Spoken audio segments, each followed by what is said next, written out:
कृष्ण कहते हैं, while speaking learned words, you are mourning for what is not worthy of grief. Those who are wise lament, neither for the living nor the dead. Neither was there a time when I did not exist, nor you, nor all of those kings, nor in the future shall any of us cease to be.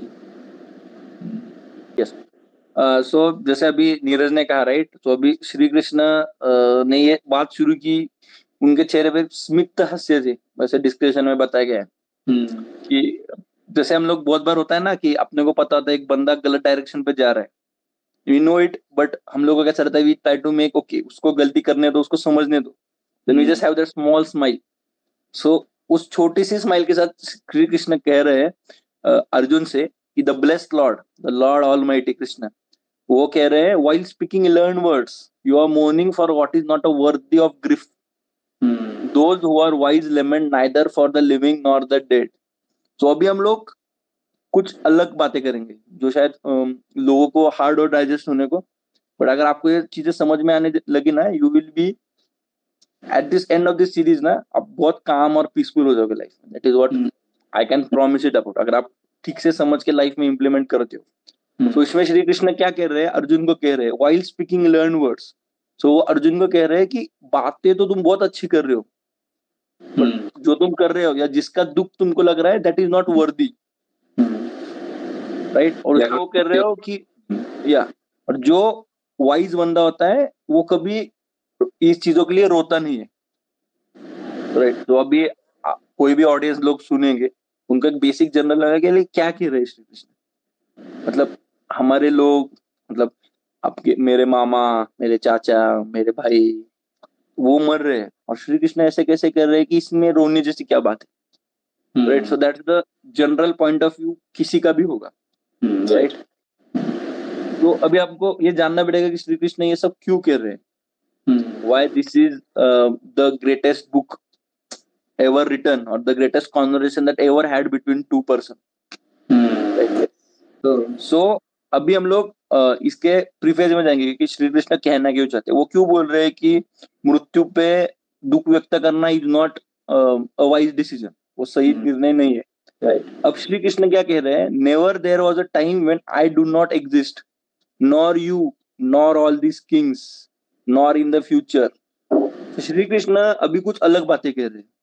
हम लोग जो बोलते हैं right, अभी ये इसके आगे चीजें जरा सी टफ होने वाली है, सो पेशेंस रखिए, जो है चीजें वो बोल रहे हो it is absolute true. Conversation थोड़े डीप होने वाले हैं, so you have to be very focused when listening to us.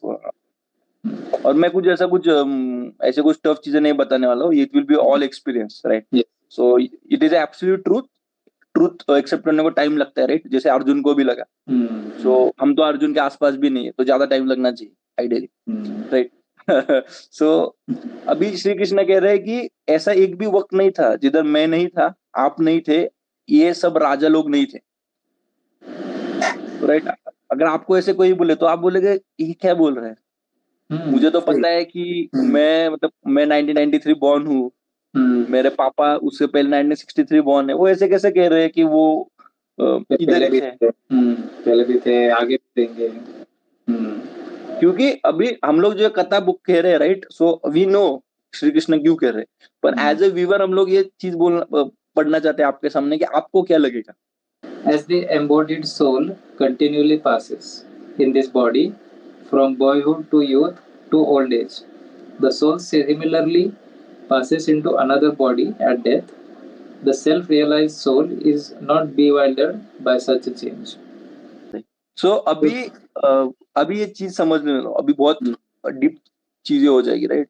और अभी आत्मा इज नॉट कोई जादू टोना, ये सब चीजें नहीं है. वो बहुत साइंटिफिक वे से just try to understand it, क्योंकि श्री कृष्ण ने भी आगे इसको बहुत साइंटिफिक वे से एक्सप्लेन किया है व्हाट इज सोल, राइट. तो जस्ट फोकस क्या कह रहे हैं हम लोग.